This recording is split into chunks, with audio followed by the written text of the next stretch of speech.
Hi, welcome to the Property Show. I'm Jayashree Kurup. I'm editor MBTV. We're talking about investing in plots. How do you fix a budget? How do you get best returns?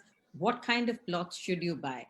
Discussing this with me is Manoj Kaur. He's chairman, Affordable Housing Committee, CREDAI National, and chairman of the Gaur Group.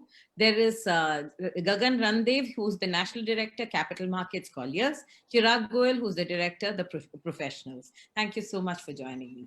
I'm going to start with actually when you what we've noticed is this is part of a series that we are of discussions that we're holding.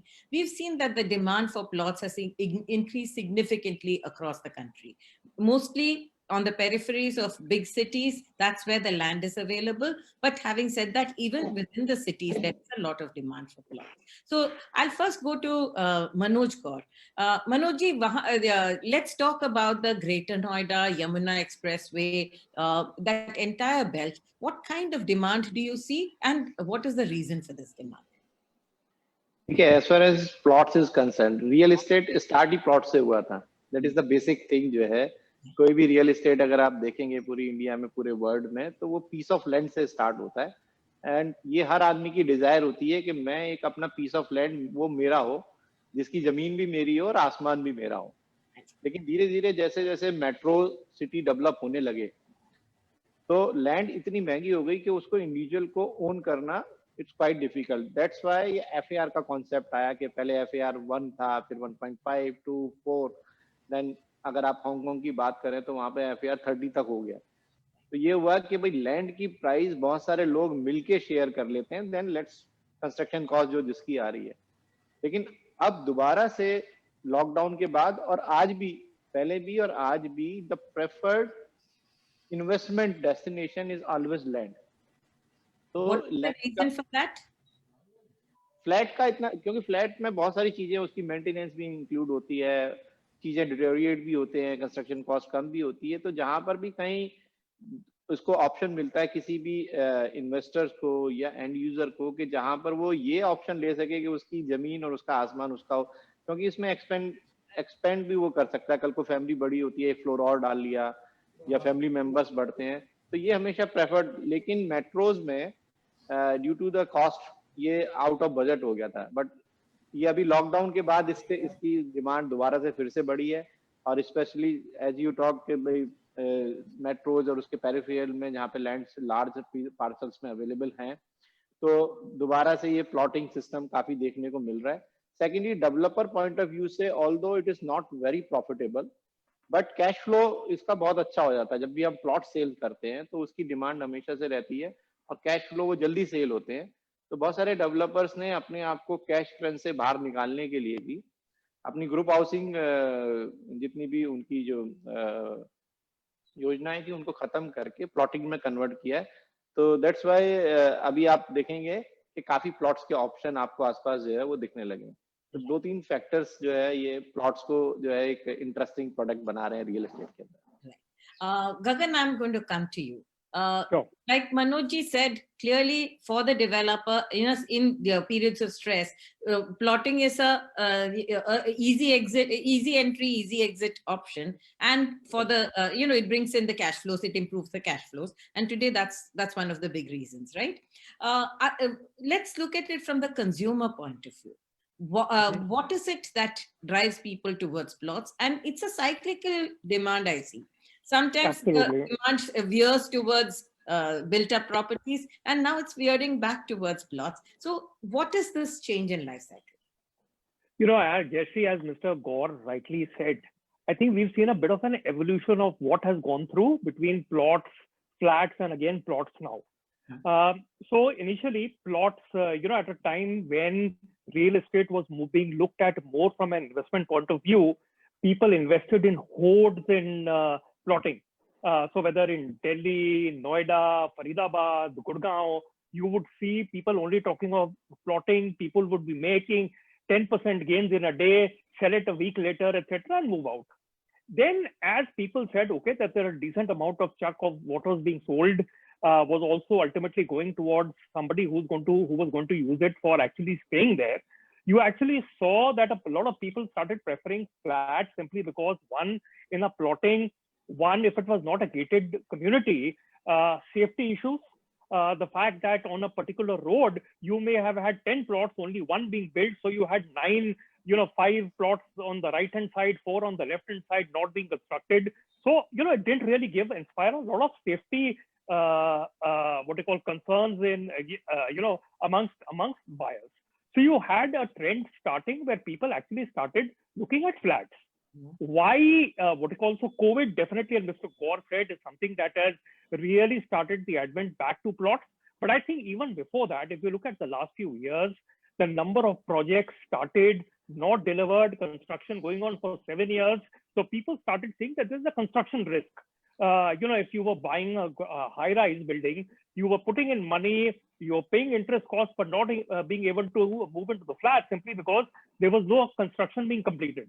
So I think now in the last 6-8 months and in the last year, you've seen the advent back to plotting simply because, one, I think people are saying that after what they went through in terms of COVID and probably what you are going to be going through for the next year, people didn't want to travel in common lifts, touch those, the buttons on the lift, be constrained as part of a group housing society, etc. You wanted the freedom that I should be able to stay with my family in my independent plot. That is one.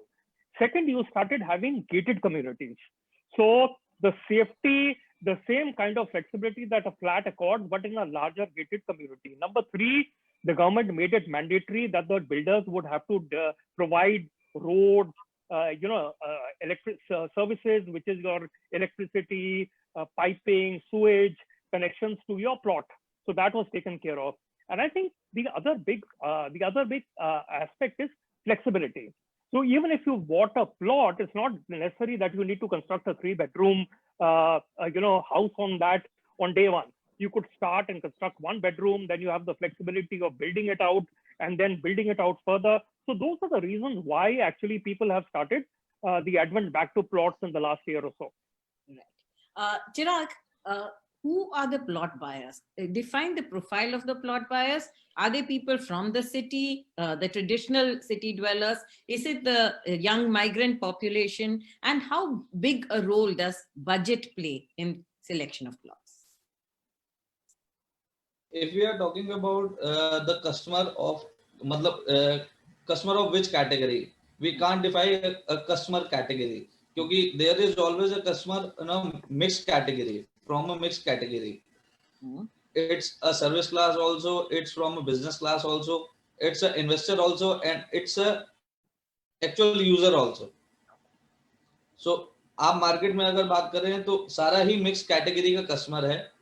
पर हाँ, इतना जरूर है, Yamuna expressway की अगर हम बात करते हैं तो यमुना एक्सप्रेसवे पे सिर्फ और सिर्फ जो कस्टमर है अभी वो 5 साल, 7 साल, 10 साल वाले ब्रैकेट वाला कस्टमर है, जो इन्वेस्टमेंट और फ्यूचर प्लान्स दोनों लेके चल रहा है.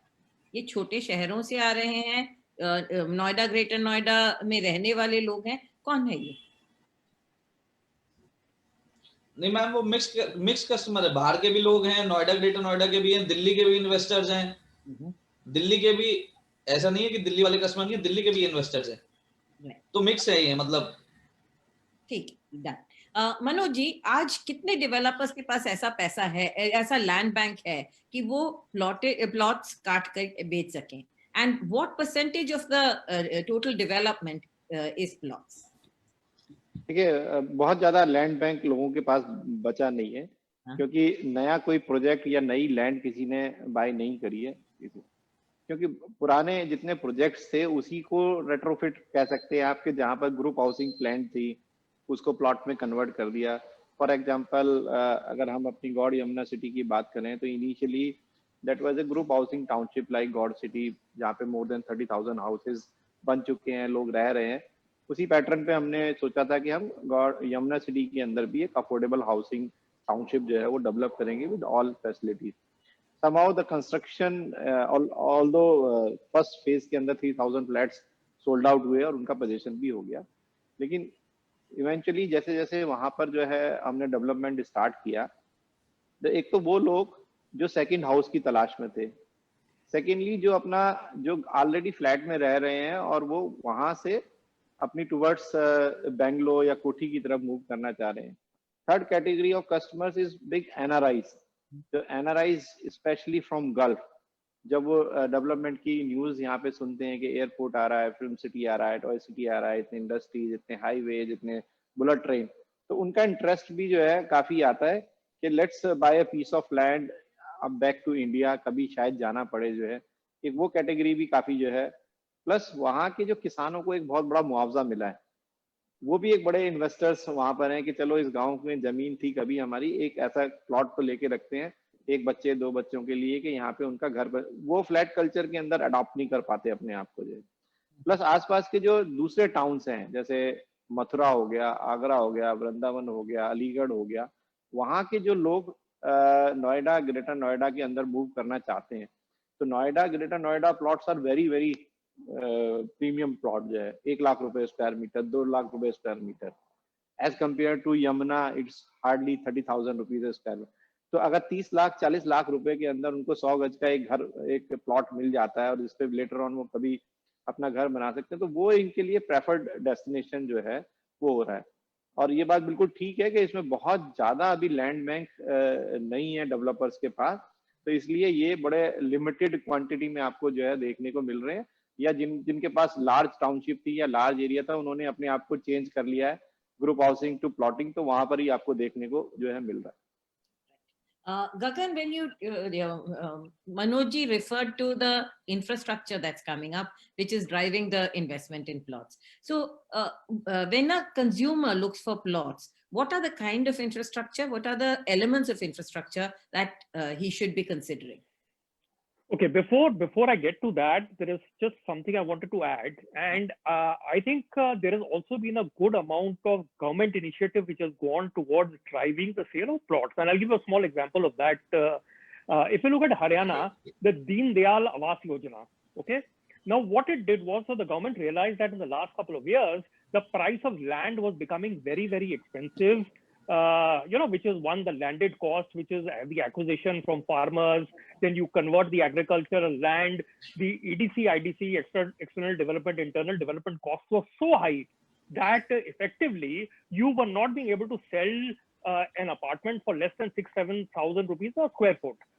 And that is one of the reasons why the affordable housing policy came. Now, the government came up with the Deen Dayal Awas Yojana and said, okay, those who were sitting on land, say group housing, or where there was agricultural land accumulated, the government decided that, okay, there are certain sectors where we are going to earmark it for Deen Dayal Awas Yojana, and you have now the opportunity of making either selling plots or basically flats, ground first, second, and selling these units there. What is the advantage versus typically your 500 square meter, 350 square yard plots, etc.? The government said these would be between 60 to 150 square meters. So smaller plots, affordability. Number two, they reduced the government charges. So that means the landed cost became much cheaper. Third, from a developer point of view, it became cash flow very positive because you are in and out within 24 months. So that created a lot of impetus. Now, what is the advantage coming to the question of consumer?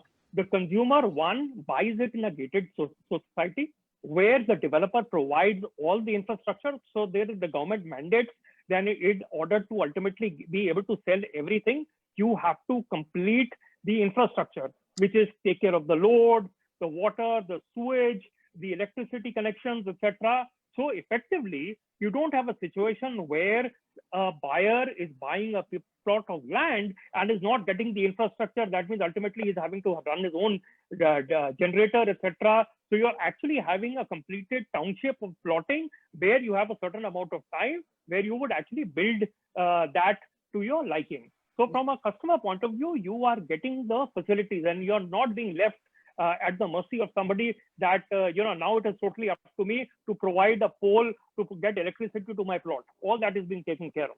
Yeah. Okay, I'm going to come back to that infrastructure point in a minute. I want to go back to Chirag. Chirag, the government facilitate कर रही है plotted development में. Deen Dayal Awas Yojana तो तभी हुआ क्योंकि the government realized that the affordable PMAY, bulk of the success was in the beneficiary led housing, जहाँ लोगों के पास छोटा land था और building construction cost मिल रहा था, वहीं पे सबसे ज्यादा success हुआ है. मगर अभी भी हम देखते हैं, despite all these government measures, बहुत सारे प्लॉट्स ऐसे भी हैं जो इलीगल हैं, अनकन्वर्टेड हैं, एग्रीकल्चरल हैं, जिसपे घर बनाना मुश्किल होना चाहिए, मगर लोग अभी भी खरीद रहे हैं। ये क्यों हो रहा है? मैम एक्चुअली जो ये इनलीगल या फिर हम जो कह रहे हैं ये एग्रीकल्चर वाले जो कस्टमर है, ये सिर्फ कस्टमर वही है जो वहाँ का लोकल कस्टमर है, गांव में रहने वाला, जिसे लैक ऑफ इंफॉर्मेशन है।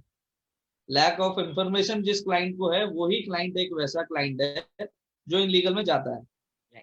नहीं तो जिसको अगर इंफॉर्मेशन है, स्टडी करता है, मार्केट में अगर कस्टमर निकला, अगर उसने स्टडी करी है, इंफॉर्मेशन अगर वो ले रहा है, तो फिर उसे कोई प्रॉब्लम नहीं आएगी। मगर ये खरीदने से, जो अनकन्वर्टेड लैंड खरीदने से, वहां पे डेवलपमेंट नहीं होता है ना, पानी, बिजली, सड़क, सीवरेज, ड्रेनेज, जी जी जी ये इनकी जी। कमी तो महसूस होती है ना फिर। ये तो मैम फिर वो कॉलोनाइजर होते हैं ना, वो कॉलोनाइजर हैं, वो लोग डेवलप कर देते हैं। बट वो अब वही है, रहते रहते पब्लिक आ जाती है तो चीजें वो खुद ही फिर वो मेंटेन वो करने लग जाते हैं। पर ये उस चीज की तो प्रॉब्लम रहेगी। एक चीज अथॉरिटी डेवलप करेगी, एक चीज एक कॉलोनाइजर डेवलप करेगा, इन दो चीजों में फर्क होता है, वो हमेशा फर्क रहता ही है। Manoj, I want you to expand a little bit. One, on the infrastructure. You spoke about infrastructure. What are the elements of infrastructure that drive plot sales? The second one is, जो जब आप एक plot खरीदते हैं, वहां पे क्या क्या देखना चाहिए, कंज्यूमर को क्या क्या देखना चाहिए? What should he ask the developer? देखिए, मैं पहले लास्ट क्वेश्चन पे कहता हूँ कि क्यों अनऑथराइज कॉलोनी क्यों डेवलप होती है। ठीक है, जब भी हम एक कोई ऑथराइज कॉलोनी डेवलप करते हैं, अराउंड 42 to 45% लैंड हमारी रोड, ग्रीन और सर्विसेज में चली जाती है। Right. तो जो भी आज हम प्लॉट सेल कर रहे हैं जिस भी रेट से, उसको सिंपली आप जो है बाई 2 से डिवाइड कर दीजिए। अगर 100 रुपए का कोई प्लॉट है तो मेरे को 50 रुपए मिलेंगे, क्योंकि 100 मीटर का प्लॉट बनाने के लिए मेरे को 200 मीटर लैंड चाहिए। तो इतना इतना इतना लग्जरी काम जो है कोई करता नहीं है। दैट्स वाई अनऑथराइज कॉलोनी में आपको कुछ नहीं करना, कोई पार्क नहीं छोड़ना, कोई स्कूल नहीं छोड़ना, कोई रोड नहीं छोड़नी, कोई इंफ्रास्ट्रक्चर के लिए जगह नहीं छोड़नी, एसटीपी के लिए जगह नहीं छोड़नी। आपको सिंपली जो है 10 फुट 12 फुट की रोड बनानी है और दोनों तरफ प्लॉट काट देने हैं। दैट्स वाई अनऑथराइज कॉलोनीज जो है, और लेटर ऑन आपने यू सेड राइटली, नो कोई इंफ्रास्ट्रक्चर वहां नहीं होता। लेटर ऑन वो वोट बैंक बन जाता है और फिर पॉलिटिकल पार्टी एंटर होती हैं और वहां पे धीरे धीरे जो है वो फैसिलिटीज जो है डेवलप होती हैं। जैसे दिल्ली का आप बढ़िया एग्जांपल है, 80% of colonies are unauthorised colonies. And the second question कि क्या क्या फैसिलिटीज, क्या क्या देखना चाहिए, दैट इज सिंपल। कोई भी रियल एस्टेट प्रोडक्ट जब भी आप खरीद रहे हैं, either it's a plot, flat और एनीथिंग, शॉप्स, कि आज की डेट में RERA is a compulsory thing. अगर कोई आदमी कुछ ना देख सके तो केवल इतना देख ले कि उसका रेरा रजिस्ट्रेशन है या नहीं। RERA registration include everything, the land ownership to the all approvals, the timeline, the facility and binding on the developers और जो colonizer जो भी है। तो मेरे ख्याल आज की डेट में गवर्नमेंट ने इसको बहुत ही सिंपल कर दिया है कि अगर कोई भी प्रोडक्ट आप रियल एस्टेट का खरीदने जा रहे हैं, जस्ट एक रेरा नंबर देखिए। कोई भी अगर आप प्रोडक्ट बेच रहे हैं तो रेरा इज मैंडेटरी। तो रेरा एक ऐसा बहुत बड़ा टूल लोगों के हाथ में आ गया है, चाहे वो छोटा बायर हो, चाहे बड़ा बायर हो, चाहे वो इंडियन हो, एनआरआईज हो, कोई बाहर का क्लाइंट हो। तो for everyone it is life जो है बहुत सिंपल हो गई है। और आपको पता है कि आप जो पैसा डाल रहे हैं वो एक सही प्रोडक्ट में जो है डाल रहे हैं। आज की डेट में कोई छूट नहीं है। कोई नया पुराना प्रोजेक्ट कैसा भी हो, 5 यूनिट से ज्यादा का कोई प्लॉट है या 500 मीटर से ऊपर का अगर कोई भी प्रोजेक्ट है, किसी भी तरह का रियल एस्टेट प्रोजेक्ट है, तो RERA is mandatory. Now the facilities की जो बात आ रही है, of course like in multi storey building, all facilities, अब लोगों की डिमांड यहाँ पर भी है कि भाई गार्डन भी होना चाहिए, गेटेड होना चाहिए, इलेक्ट्रिसिटी, वाटर सप्लाई, बच्चों के पार्क। तो वो सारी चीजें भी इसके अंदर प्लॉटेड के अंदर भी जो है डेवलप हो रही है। Although it's little bit expensive side, क्योंकि लैंड इसके अंदर FAR यूज नहीं होता, entire land goes towards all these facilities जो है। तो लेकिन धीरे धीरे आउटस्कर्ट्स में और जैसे मैंने बताया कि डेवलपर्स भी अपने कैश फ्लो को बढ़ाने के लिए कुछ इस तरह की आ रहे हैं। और ट्रेडिशनली मेट्रोज के बीच में प्लॉटेड कॉलोनी देखने को कम मिलती है और आगे भी कम मिलेगी, क्योंकि लैंड की एक कॉस्ट है जो है। बट अगर अभी मौका है लोगों के पास जो है, लोगों को, डेवलपर्स को कैश की जरूरत है, कैश फ्लो की जरूरत है, अपनी सेल्स बढ़ाने की जरूरत है, इट्स ए राइट टाइम। अगर आपको कहीं अच्छा मौका मिलता है तो यू शुड डेफिनेटली बाय, क्योंकि इसमें डेवलपर को घाटा है, कस्टमर को फायदा है प्लॉट लेने में। और कितना, what percentage of your township is plotted actually? कितना normally ये कितने units होते हैं एक plotted development में? देखिए that depends upon the developer location जो है। अदरवाइज जैसे मैंने आपको पहले भी बताया, आप किसी भी पीस ऑफ लैंड पे not more than 52 to 55% plotting नहीं कर सकते, उससे ज्यादा। तो कोई भी पीस ऑफ लैंड है तो मैक्सिमम 50 to 55% प्लॉटेड डेवलपमेंट उसके अंदर वो निकलता है जो है। तो अभी अगर आप नोएडा, ग्रेटर नोएडा में बात करो तो हार्डली कोई भी एक भी डेवलपर ऐसा नहीं होगा जो प्लॉट सेल कर रहा होगा। These all plotted schemes are in on Yamuna Expressway। और प्लॉटेड के अंदर या तो उसके अंदर फ्लोर सिस्टम जरूर आता है कि या तो उसको बना के दे रहे होते हैं, विलास बना के। कुछ विलास के प्रोजेक्ट हैं जो गोल्फ सेंट्रिक प्रोजेक्ट हैं, अदरवाइज ऑल हाई राइज है जो है। हाई राइजेस बिल्डिंग आपको देखने को मिलेगी। तो अभी तो ये आपको अगर एनसीआर की बात करें तो हरियाणा में सोनीपत, पानीपत, फरीदाबाद, इस जगह आपको कुछ प्लॉटेड डेवलपमेंट देखने को मिलेगा। और उधर दाड़ूहेड़ा या उस आगे गुड़गांव से आगे भिवाड़ी की साइड में। और इधर एनसीआर के नोएडा के अंदर जो है, गाजियाबाद भी नहीं है ज्यादा, क्योंकि गाजियाबाद से फिर बहुत आउटसाइड हो जाता है। यमुना एक्सप्रेसवे पे काफी आपको प्लॉटेड कॉलोनी और टाउनशिप जो है वो आ रही है। Actually, Gagan, when you look at the plotted development, like Manoj ji said, it's normally in the periphery of cities. It has to be land that is slightly cheaper, that is yet to be developed. So how long should a consumer remain invested so that that place becomes livable, and if he wants to exit, he gets a good return?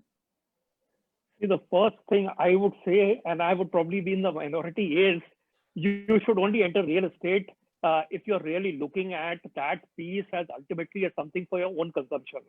Right. I think we have seen enough evidence in the last 5-6 years that real estate is not something that you would look at. You would want to buy 3, 4, 5 things from an investment point of view. One, there is a lot of illiquidity. Number two, I think people have not seen appreciation. So I would say invest even in plots if you're very sure that it is ultimately going to be for consumption. Yeah, consumption could be that you ultimately plan to build, or if you have children, you want to give one to your son or daughter. That is what consumption is. It should be something that I should be looking at, make it compete against equities or debt, and say that is going to give me more return. So the point of view is, but of course, as I said, I'm in the minority. There are a lot of people who still look at it as an investment, and I would say that if you're looking at investment in real estate, the minimum time frame you should take is about 5-6 years. Anything less is like a gamble or a roulette, and I would say that is the kind of time you would look at, and rightly so, because if you're getting into one of those schemes, assume that it is going to take about 36 months for 48 months for a sizable number of people, units to be ready, for people to move in. So actually, you are only going to see appreciation after that. And so typically, that is the time frame that you should ideally consider. Right. Actually, in the Indian context, you have seen that first, when a developer gets that piece of land, plots are bring in the cash flows. After that, when you build the multi-story apartments and there is more livability, that's when the price of the multi-story goes up and the price of the plots. And the price. See, the only difference is, just to give you some figures. Yeah. There are 750 acres in Haryana, in Gurgaon, in the Gurgaon master plan, where applications have been put in for Deen Dayal Awas Yojana. Typically, assuming that you can build 2,900 square yards per acre, imagine the kind of supply. Ultimately, it has to get approved, but that is the kind of supply which is going to come. And as Mr. Gaur was rightly saying, it stretches from parts of the SPR to Sona Road to Golf Course, parts of the end of Golf Course Extension Road, going up to places like Bahadurgarh, Sonipat, Karnal, Yamunanagar, etc. And all across, you are seeing a proliferation of plotting coming up. So honestly, a lot of people are expecting that a good chunk, 60-70% of the sales are going to be in this category in the next few years. Right. चिराग, आपके लिए 2 questions हैं। ये question आ रहे हैं हमारे consumer से। एक consumer Nitin है जो कहते हैं मेरे को 100 स्क्वायर यार्ड प्लॉट 15 लाख में मिल रहा है ग्रेटर नोएडा में, यमुना एक्सप्रेसवे के पास। Should I buy this or a flat with a builder? ये first question I like you to address. Second one, Vipul Srivastava पूछते हैं, kindly update about industrial plot in Greater Noida and Yamuna expressway, should I invest in that? दोनों important questions है। मैंने सोचा आप will start with you and I will go to the other speakers. Ma'am, first one is कि 15 लाख रुपए में उन्हें एक प्लॉट मिल रहा है, तो जो 15 लाख रुपए का उन्हें जो प्लॉट मिल रहा है, वो सबसे पहले उसकी स्टडी करें कि वो एग्जैक्टली उन्हें क्या चीज मिल रही है, क्योंकि जहां तक मैं समझता हूँ वो वही एग्जैक्टली हम लोग जो अभी बात कर रहे हैं इनलीगल और लीगल, वो इनलीगल की ही बात कर रहे हैं वो। राइट। और दूसरा आप और सेकेंडरी इंडस्ट्री वाला, इंडस्ट्री वाला अगर हम ग्रेटर नोएडा पे इंडस्ट्री की बात करते हैं तो ग्रेटर नोएडा पे आज की तारीख में इंडस्ट्री की रेंज है around starting from 20 to 25,000 rupees per square meter and it goes up to 50,000 rupees per square meter. Okay, ये तो बात होगी ग्रेटर नोएडा की। अगर हम बात करते हैं यमुना एक्सप्रेसवे पे, यमुना एक्सप्रेसवे पे इंडस्ट्री आज की तारीख में आपको कॉस्ट करती है around starting from 8,000 square metre, 8,000 rupees per square metre से, and it goes up to 10,000, 11,000, 10,000, 11,000 rupees per square metre. But the thing is that in Yamuna expressway आज की तारीख में जो इंडस्ट्री के प्लॉट्स हैं वो ट्रांसफरेबल नहीं है, वो अभी ट्रांसफर नहीं हो पाएंगे। तो जो इंडस्ट्री वाले जो लेना चाह रहे हैं वो अभी अथॉरिटी की आगे स्कीम जानी है, अलॉटमेंट जानी है, तो मैं उन्हें सजेस्ट यही करूंगा कि वो उसमें भर दें स्कीम में, बशर्ते इसमें रीसेल में जाने की जगह, क्योंकि रीसेल में अभी ट्रांसफर उनके नाम नहीं हो पाएगा। That's a very significant input. Manoj ji, I'm going to take these questions to you also. Normally people get lured by lower rates. आपने कहा, जैसे आप कह रहे हैं 40% लैंड तो आपको बाकी इंफ्रास्ट्रक्चर के लिए चाहिए होता है, डेवलपमेंट, पार्क्स, रोड्स वगैरह के लिए चाहिए होता है। बट जो लोग पैसा कम दाम देख के जाते हैं, what are the pitfalls there and should they go for that at all? And the second thing that you mentioned, developers are not coming up with too many plots. The demand has gone up, but the supply is still more or less very, very limited from the formal sector. Is that one reason why people go there? The second thing is, should consumers invest in industrial plots? Manoj ji, you're on mute. आप mute पे हैं। Sorry, पहला question था किसी आपके customer ने पूछा था कि 15,000 रुपए के अंदर उसको प्लॉट मिल रहा है। 15 लाख 15,000 रुपए स्क्वायर यार्ड उसका कॉस्ट हो गया।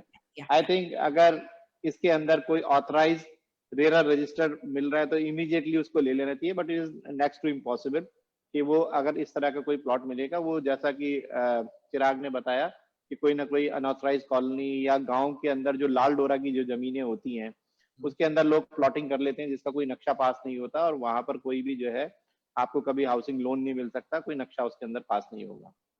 और जहां तक बात है आपकी इंडस्ट्रियल प्लॉट्स के अंदर, तो एक बात याद रखनी उनको जरूरी है कि अभी last couple of months back industrial policy UP ने अनाउंस करी है जिसमें वो इंडस्ट्री को बढ़ावा देना चाहते हैं, लेकिन उसमें साथ में एक राइडर भी है कि अगर आप कोई भी प्लॉट लेंगे तो आपको मैन्युफैक्चरिंग स्टार्ट करनी पड़ेगी। आप उसे इन्वेस्टमेंट टूल की जरा नहीं ले सकते, क्योंकि अगर आपने उसको प्लॉट को खाली रखा तो वो लैंड वापस भी चली जाएगी अथॉरिटी के पास। Secondly, Noida, greater Noida, even Yamuna के पास इस टाइम अभी कोई भी प्लॉट्स वो अवेलेबल नहीं है। जितनी भी स्कीम्स आई थी they are fully sold out. पुराने जितने डिफॉल्टर्स चल रहे थे यमुना एक्सप्रेसवे इंडस्ट्रियल प्लॉट्स के, उन सब लोगों ने भी पैसे दे दिए। एंड सेकेंडरी मार्केट के अंदर भी काफी जो है तेज, क्योंकि जो इंडस्ट्रियल पॉलिसी जो यूपी ने निकाली है specially after the lockdown, they are very lucrative. उसके अंदर लैंड प्राइस भी कम है, टैक्सेशन का भी है, लेबर लॉज को भी इन्होंने रिफॉर्म किया है। तो लॉट ऑफ इंडस्ट्री और आत्मनिर्भर भारत के अंदर, उसके अंदर जैसे अगर यमुना एक्सप्रेसवे की बात करें तो वहाँ पे टॉय सिटी आ रहा है, वहाँ मेडिकल हब आ रहा है, वहाँ वहाँ पे फिल्म सिटी के लिए जो है पूरा अनाउंसमेंट हो चुकी है। एयरपोर्ट है, एयरपोर्ट से निकलते एएमआर जो एमआरयू जो एयरक्राफ्ट की बड़ी रिपेयर सेंटर जो जिसे कहते हैं वो आ रहा है। उसके बाद मोबाइल मैन्युफैक्चरिंग एक पूरी सिटी वहाँ पर आ रही है। तो काफी एक्टिविटी वहाँ पर हो रही है। तो जो लोग रियली इंडस्ट्री चलाते हैं, कहीं अनऑथराइज कॉलोनी में चलाते हैं और जो रियली देख रहे हैं कि मेरे को इंडस्ट्री के लिए प्लॉट चाहिए, वो लोगों को डेफिनेटली यहाँ पे आना चाहिए। और जैसा चिराग ने बताया कि शायद कुछ जगह जो है ट्रांसफर भी अभी बंद है, तो ये पूरी अथॉरिटी के पास पूरा इंफॉर्मेशन डेस्क है और एवरीथिंग इज ऑनलाइन। आज की डेट में जरूरी नहीं है आपको अथॉरिटीज के जो है ऑफिस के चक्कर काटने हैं। जैसे ग्रेटर नोएडा अथॉरिटी ने टोटल अपना जो है प्लान डिजिटलाइज कर दिया है। आप किसी भी प्लॉट के ऊपर अगर आप क्लिक करेंगे तो यू विल नो कि किसको अलॉटेड है, इसका क्या यूज है, इसकी जो है ये वेकेंट है या ये जो वो सारी चीजें जो है ऑनलाइन अवेलेबल हो रही हैं ऑन ऑल द 3 अथॉरिटीज है। वो धीरे धीरे अपने को डिजिटलाइज कर रही हैं और सारी इंक्वायरीज आप ऑनलाइन भी कर सकते हैं। तो इंडस्ट्री के लिए बहुत अच्छा स्कोप है, बट बी केयरफुल कि वो जो है ऑथराइज होना चाहिए, ट्रांसफरेबल होना चाहिए और रेजिडेंशियल यूनिट रेरा रजिस्टर्ड होनी चाहिए। Right, absolutely. Gagan, there is a query that I've got. In this pandemic, can we expect good returns and are site visits available? If not, then how can one plan or check what facilities are available and how populated the area is? Basically, you see, as an individual plot buyer, how do I come to the information? So one, I think, we were in a state of a lockdown for a long time, but right now you're free to go and do site visits. I know what you call every weekend, all site visits have commenced. A lot of people are doing site visits.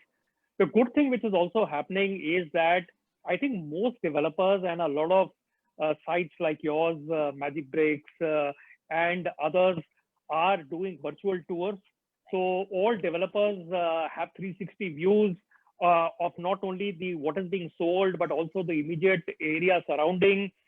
So you can get a fair amount of idea today without stepping out of your house compared to say even a couple of years back. So I, between the physical and the virtual tour, you should be able to address that comfortably. I don't think that is going to be a constraint. Okay.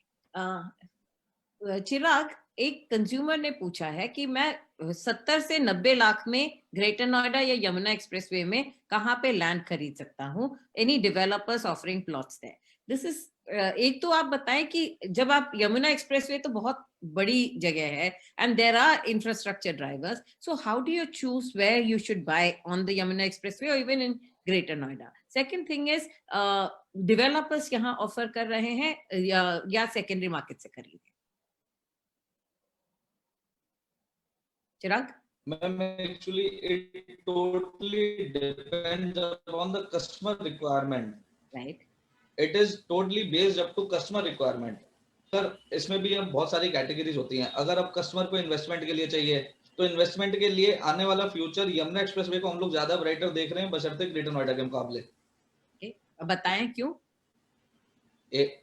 जो amenities अभी आज की तारीख में Yamuna expressway पे आ रही हैं, जो फ्यूचर हमें यमुना एक्सप्रेसवे का दिख रहा है, उस चीज को देखते हुए मतलब हम कह सकते हैं कि ग्रेटर नोएडा अभी थोड़ा सा स्लो डाउन रहेगा, यमुना एक्सप्रेसवे थोड़ा सा ज्यादा अपग्रेड करेगा अभी आने वाले टाइम में, because of airport, IT hubs, एसईजेड्स, मतलब जो भी आगे डेवलपमेंट, फ्यूचर डेवलपमेंट जो भी आने वाले 5 साल में आ रही हैं, वो आने वाली 5 साल 10 साल की सारी फ्यूचर डेवलपमेंट अभी फिलहाल यमुना पे आनी है।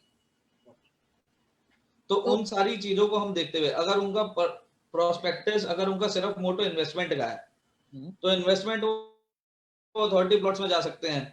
70 लाख से 90 लाख का एक अच्छा सेगमेंट है, एक अच्छा सेगमेंट उन्हें मिल सकता है। 500 मीटर 1000 मीटर का रेजिडेंशियल प्लॉट वो ले सकते हैं। रही बात गौर साहब की, गौर साहब का काफी अच्छा प्रोजेक्ट है वहां पे, उसमें भी बहुत सारी चीजें उनको मिल जाएंगी, एक अच्छे बजट की चीजें, बहुत सारी चीजें अच्छी मिल जाएंगी। पर ये चीजें डिपेंड करती हैं कस्टमर की रिक्वायरमेंट के ऊपर कि उनका मतलब वो फ्यूचर प्लानिंग वो क्या लेके चल रहे हैं। It depends upon that.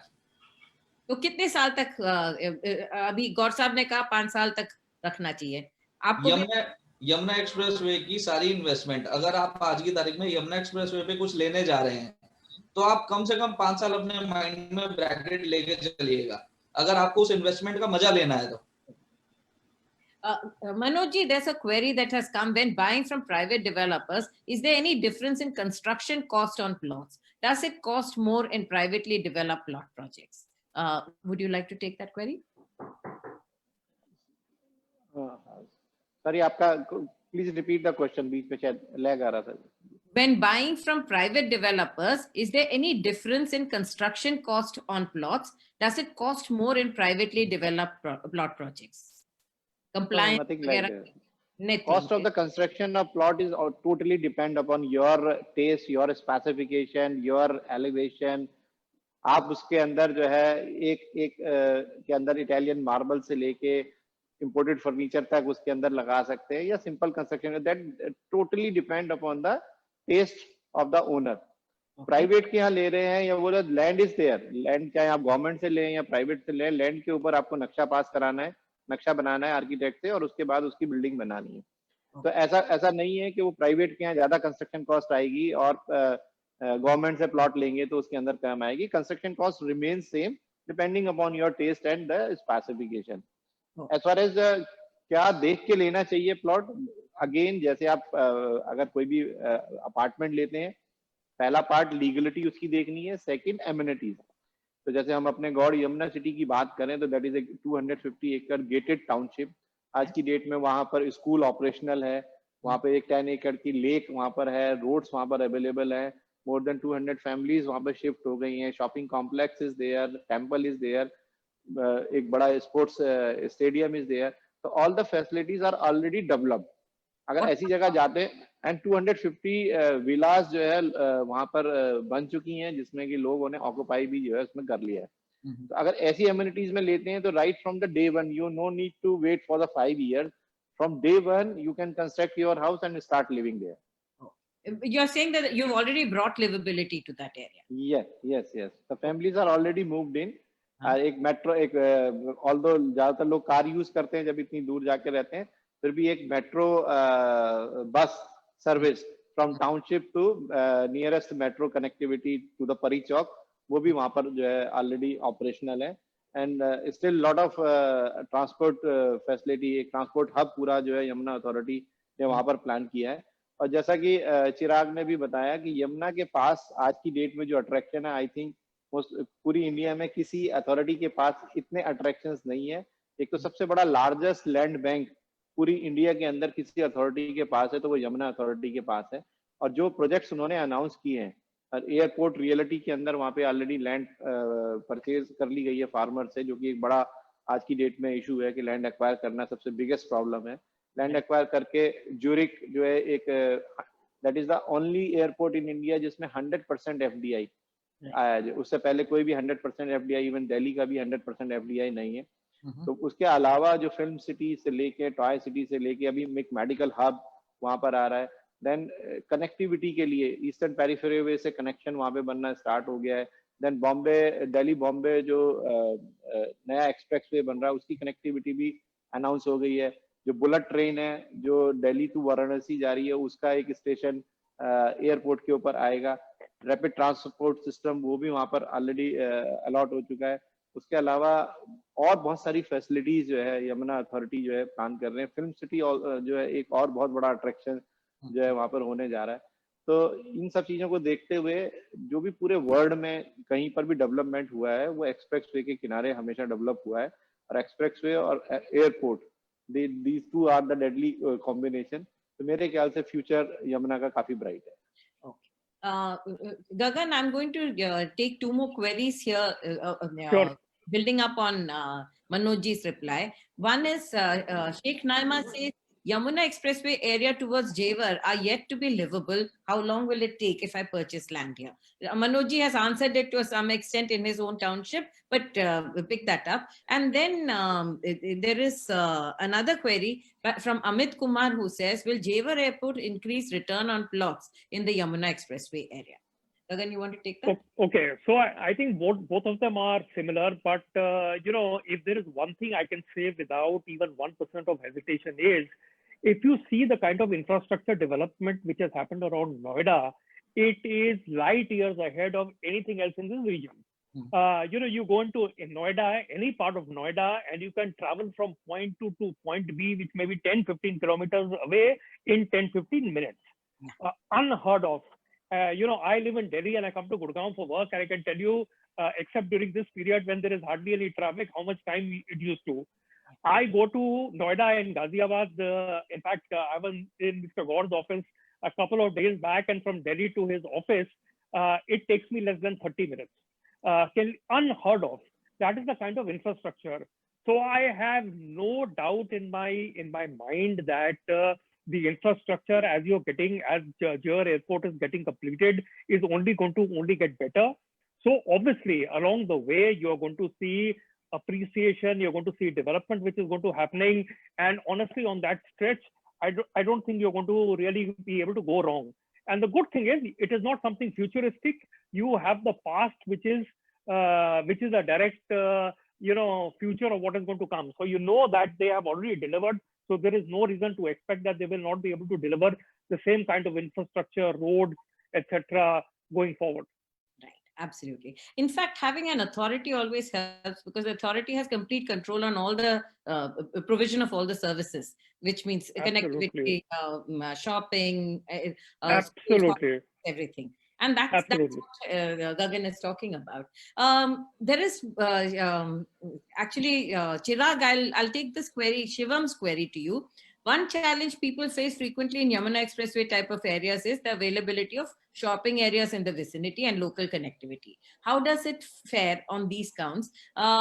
Manoj ji ने अपने टाउनशिप के बारे में बताया है. आप यमुना एक्सप्रेसवे थोड़ा और खुल के बताएं कि वहां पे शॉपिंग, एंटरटेनमेंट वगैरह की फैसिलिटीज आई हैं, आएंगी, कितने टाइम में आएंगी? यमुना एक्सप्रेसवे अगर हम अथॉरिटी की बात कर रहे हैं तो अथॉरिटी एक टाउनशिप लेकर आ रही है अपनी, मतलब ये जो प्लॉट्स हैं अथॉरिटी की एक टाउनशिप ही हैं. ये अलग अलग सेक्टर्स में, सेक्टर 18 है, 20 है, 19 है, 17 है, बहुत सारे सेक्टर्स हैं अथॉरिटी के जिसमें रेजिडेंशियल एक्टिविटी सारी हैं. तो वहां पे ये सारी की सारी जैसे सेक्टर बसेंगे, जब सेक्टर में एमिनिटीज आएंगी, एमिनिटीज धीरे धीरे सारी आनी है. बट अभी फर्स्ट अथॉरिटी का फर्स्ट स्टेप होता है रेजिडेंशियल प्लॉट्स अलॉटमेंट. अभी अथॉरिटी ने अभी वो फर्स्ट फेज अभी वो कंप्लीट कर रही है अपना.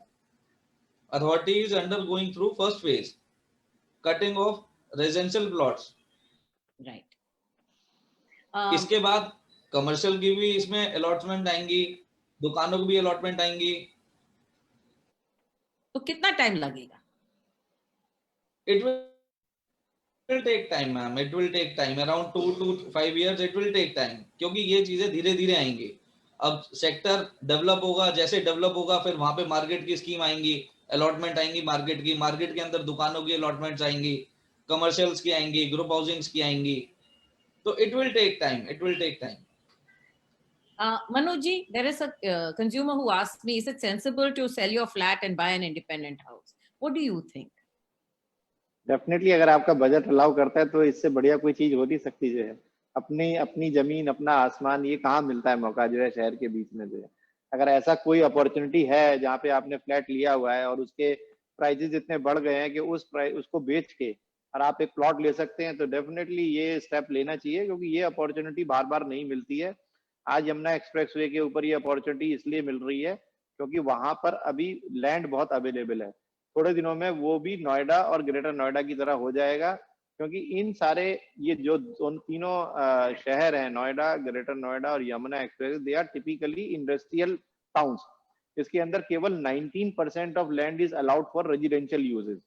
Rest is land for the industrial and IT and other uses. तो very limited supply of residential sector. तो अभी तो वहां पर क्योंकि आबादी अभी धीरे धीरे मूव हो रही है, ये प्रोजेक्ट्स अभी अनाउंस हुए हैं, इनको बनने में थोड़ा टाइम लगेगा, तो उसके बाद आपको ये प्लॉटिंग के ऑप्शंस जो है कभी नहीं मिलेंगे दोबारा से. अगर आपके पास आज एक ये अपॉर्चुनिटी है कि फ्लैट बेच के आप प्लॉटेड में जा सकते हैं, तो इट इज माय जो है suggestion to you, definitely you have to choose this one.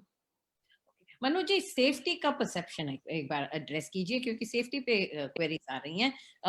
These are newly evolving areas, peripheral areas, यहाँ पे सेफ्टी एंड सिक्योरिटी कैसे मैनेज करते हैं? देखिए, अगर यूपी की ओवरऑल बात करें, जब से बीजेपी गवर्नमेंट आई है या उससे पहले की गवर्नमेंट ने भी, एक लॉ एंड ऑर्डर जो है यूपी के लिए हमेशा एक प्रॉब्लम रहा है।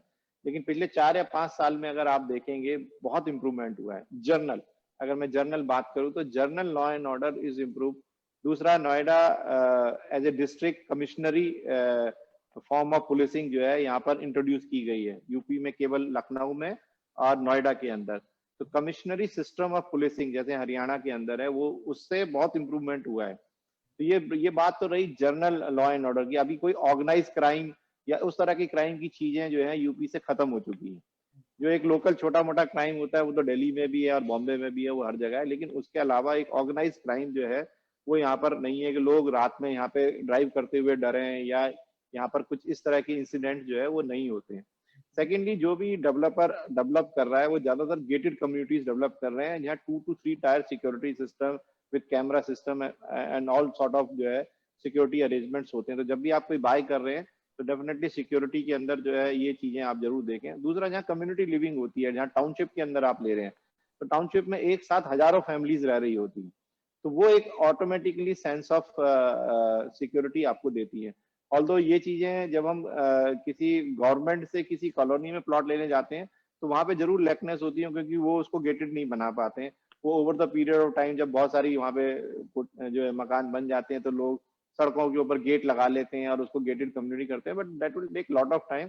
It's always better to buy a product either flat or plot in a developer's township, क्योंकि डेवलपर ये सारी एमिनिटीज आपको डे 1 से प्रोवाइड करके देता है, इधर चाहे गार्डन हैं, चाहे रोड्स हैं, चाहे सेफ्टी सिक्योरिटी सिस्टम है, प्ले एरियाज हैं, एसटीपी है, वाटर सप्लाई है, इलेक्ट्रिफिकेशन है। तो ये सारी एमिनिटीज जो है डेवलपर पहले दिन से करके देता है। तो इट इज ऑलवेज प्रेफरेबल कि आप किसी गेटेड टाउनशिप में डेवलपर के प्रोजेक्ट में अगर लेते हैं तो ये एक प्रोडक्ट जो है आपके लिए ठीक रहेगा। Right.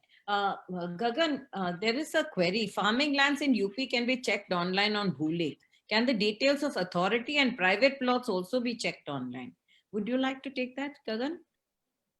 I think Gaur Saab will probably be more competent than me on answering this. Let's take it. Manoj, would you like to take that query? Yes. Any agriculture land की inquiry जो है आप online देख सकते हैं UP के अंदर, जिसे खसरा खतौनी बोलते हैं यहाँ के अंदर जो है, कि उसका ओनर कौन है और आज की डेट में प्रेजेंटली ओनर कौन है, that is available online, but that is specifically for the agriculture land. As far as the authorities plots are concerned, that is also available online. उनके प्लॉट सारे आपको ऑनलाइन दिख सकते हैं. एंड प्राइवेट डेवलपर्स का RERA में registration compulsory है, तो वो आप रेरा की वेबसाइट पे जाके जो है उसका चेक कर सकते हैं. और अब ये मैंडेटरी है कि कोई भी डेवलपर कोई भी एडवर्टाइजमेंट निकाल रहा है, कोई भी ब्रोचर अगर वो प्रिंट कर रहा है, तो that is in compliance with the RERA registration. जो भी सैंक्शनड है केवल उसी का कोई भी ब्रोचर छाप सकते हैं, कहीं एडवर्टाइजमेंट दे सकते हैं, या किसी वेबसाइट के ऊपर उसका प्लान जो है अपलोड कर सकते हैं. अगर वो अप्रूव नहीं है तो ये काम जो है प्राइवेट डेवलपर्स जो है वो नहीं करते हैं. तो अगर प्राइवेट डेवलपर से लेना है देन गो टू रेरा. अगर खेती की लैंड लेनी है तो यूपी गवर्नमेंट की साइट पे जा सकते हैं, और अथॉरिटी की कोई लैंड लेनी है तो अथॉरिटी की साइट पे पूरी मैपिंग हुई है. और इस पे काम काफी तेजी से चल रहा है. डिजिटल इंडिया के तहत जो है ऑलमोस्ट सारी अथॉरिटीज को ये मैंडेट है कि वो सब कुछ ऑनलाइन लेके आएंगे. तो काफी अथॉरिटीज ने ये कर दिया है. ग्रेटर नोएडा इज जो है Noida and greater Noida on the fast track. Yamuna is also जो है on the very fast track, कि उन्होंने सारे प्लान्स अपने जो है ऑनलाइन उसमें डाल दिए. Right. And actually, when you put things online, you're moving towards an era of compliance, right? आप ऑनलाइन चेक कर सकते हैं, तो आप कंप्लायंस की तरफ बढ़ रहे हैं, और सारे शहरों में है. There's a query here from Anirban. Anirban, I'll have to tell you that most of the experts here today are experts on the Delhi NCR region, and we would address Kolkata, but we will do that in a subsequent show. So do keep logged in with us, and we will be announcing when we do Kolkata. There is one more, I'll come to the last part of our discussion, which is budgets. I have found that when I've done shows about plots in every city, and what I've noticed is that youngsters, especially from the IT sector, who have not been laid off, they are getting their salaries, but for the last one odd year, they haven't spent on food, they haven't spent on entertainment, they don't do much shopping other than whatever basic necessities. You've got a disposable plus, right? And a lot of them are attracted to the fact that there are people in the market who are advising them that 10-12 lakh में आप अभी खरीद सकते हैं, आपको farm land मिल सकता है, आप खरीद लें. There is, all of you have addressed this issue, but for somebody to buy a regularized authority land or from a private developer in a gated community, what is that budget that they should go with? Gagan, I'll start with you. What do you advise that if you have a budget of this much, you can consider across the NCR, whether it is the Gurgaon, Noida and established areas, or in the peripheral areas, what is the budget that you should go with? So again, I think Chirag would be, probably be able to give a finer thing on the Noida, Greater Noida side. But if I were to look at Gurgaon and, things, and I would say what makes sense is in the Deen Dayal Awas Yojana scheme, I would say there would really be nothing. The cheapest you would get is something around the 35,000 rupees per square yard and going up from there. So typically most of it falls in the 50 to 60,000 rupees per square yard kind of category, which makes, even if you were to look at the smallest, which is about 60 square yards, you're looking at an expense of, assuming say 50,000, you're really talking of a minimum size of ticket of about 30 to 40 lakhs. Now, which is slightly more expensive than a flat, etc. But the only thing is, it's as Mr. Gaur was saying, for a lifetime, you have your land, you have the sky above, and you can go as high as the building plans allow you, but you don't need to do that on day one. So that is the advantage you have. In Noida and Greater Noida, of course, your budget can start lower depending on how far you're willing to go. And the good thing is, given the infrastructure, it still would not take you too much time. So you could still go 10 kilometers beyond, and it would only take you about 10-15 minutes more to reach that. But I think Gaur Saab and Chirag would be better people to tell you the price points there. Yeah, Chirag, आपसे पूछूंगी, अगर मैं एक potential plot buyer हूँ Delhi NCR में, मुझे क्या budget लेकर चलना चाहिए, और ideally what is the size of plot that I should be looking at? Ma'am Delhi की तो बजट साइज बहुत ऊपर है. दिल्ली का तो बजट साइज बहुत ऊपर है. बाकी नोएडा में अगर आपको एक अच्छा प्लॉट लेना अपने रहने के लिए, तो नोएडा में स्टार्टिंग होती है 112 स्क्वायर मीटर से, 112 square meter size, and price range will start from around 70 to 80,000 rupees per square meter. This is about Noida. अगर आप ग्रेटर नोएडा जाते हैं तो ग्रेटर नोएडा में आपको अराउंड 100 स्क्वायर मीटर से स्टार्टिंग हो जाती है. प्राइस रेंज आपकी स्टार्ट होती है ग्रेटर नोएडा के अंदर करीब 40,000 to 50,000 रुपीज. और अगर यही चीज हम यमुना एक्सप्रेसवे पे आ जाते हैं, तो यमुना एक्सप्रेसवे पे ये चीज हमें अराउंड स्टार्टिंग वहां पे साइज है 200, 250, 300 स्क्वायर मीटर के आसपास का, 200, 250, 300 स्क्वायर मीटर के अप्रॉक्स. और वहां पे बजट हमारी प्राइस रेंज स्टार्ट होती है अराउंड 12,000 to 13,000 रुपीज. ये जो रेट्स हैं ये हैं अथॉरिटी प्लॉट्स के रेट. बाकी सस्ते, चीपर, हर तरह का ऑप्शन अवेलेबल है, बट वो इनलीगल ही होगा, वो लीगल नहीं हो सकता. एंड उसमें बाद में आपको प्रॉब्लम्स आ सकती हैं. 100% आएंगी, 100% आएंगी. Manoj ji, when somebody buys a plot, and you also have to think of what is the size of plot that you can sell later, 5 years, 7 years down the line. So there are some people who buy very large plots and get stuck with it because there's not that much demand for resale. What is the ideal size? If I enter the market and I say that I'm a long-term investor, 5, 7, 10 years, what is the size of plot that I should pick up? Until and unless specific requirements now, तो मेरे ख्याल investment point of view से larger plots के लिए नहीं लेना चाहिए. Anything between 100 to 200 square yard or 100 to 200 square meter, आप multiples में, अगर आपको 1000 square meter का budget है, it's better to buy 5 plots. So that the trading become easier. आप कभी भी उसको जो है एक plot trade कर सकते हैं, 2 plot trade कर सकते हैं. Investment point of view से हमेशा smaller units are preferable. And budget rightly Chirag side के जो है नोएडा, ग्रेटर नोएडा एंड यमुना का ये एक डिफरेंस है कि जहां पर अभी, लेकिन क्योंकि अथॉरिटी ने लार्जर प्लॉट निकाले थे, प्राइवेट डेवलपर्स ने उसके साइज को कम कर दिया है, तो अथॉरिटी के पास मिनिमम 200 स्क्वायर मीटर का प्लॉट है, तो डेवलपर्स के पास 78-80 स्क्वायर मीटर तक के भी प्लॉट्स हैं, जिसमें कम बजट के अंदर अगर 30 लाख 40 लाख रुपए का भी आपका बजट है, तो in that budget also you can have your own plot in a regularised, in a authorised colony, क्योंकि रेरा रजिस्टर्ड प्रोजेक्ट्स होंगे और आपके नाम रजिस्ट्री उसके अंदर हो सकती है। तो यमुना एक्सप्रेसवे पे ये ऑप्शंस हैं। ग्रेटर नोएडा में ज्यादातर अथॉरिटी के अलॉटेड प्लॉट है, वहाँ पे प्राइवेट लोगों ने बहुत ही कम। नोएडा और ग्रेटर नोएडा टिपिकली जो कॉलोनाइजर है वो अथॉरिटी है खुद, itself they are the coloniser. उसमें आपको रीसेल में मिलता है। आज की डेट में फर्स्ट अलॉटमेंट तो बहुत सालों पहले से बंद हो गई है, एंड यमुना अथॉरिटी ने जरूर एक स्कीम निकाली थी दैट इज फुल्ली सब्सक्राइब, अब वहां पर भी रीसेल में मिल रहा है। अगर फर्स्ट अलॉटमेंट चाहिए तो आपको प्राइवेट डेवलपर से स्मॉलर साइज में वहां मिल सकता है। तो anything between on and about 25-30 lakh rupees अगर आपके पास है तो आपको एक प्लॉट जो है अभी मिल सकता है। And there you are, you have plenty of options, you have plenty of drivers, and you have plenty of advisors. Actually, it's a question of how open you are to checking that advice. You can check online, you can ask advisors, you can actually figure out what you need to do and why you're investing in a plot. The most important thing is, like Chirag said, if you buy a unauthorized plot, it will 100% give you problems. Manoj says, go online and check. RERA authority has all the plot details. There are government portals which are fast digitizing.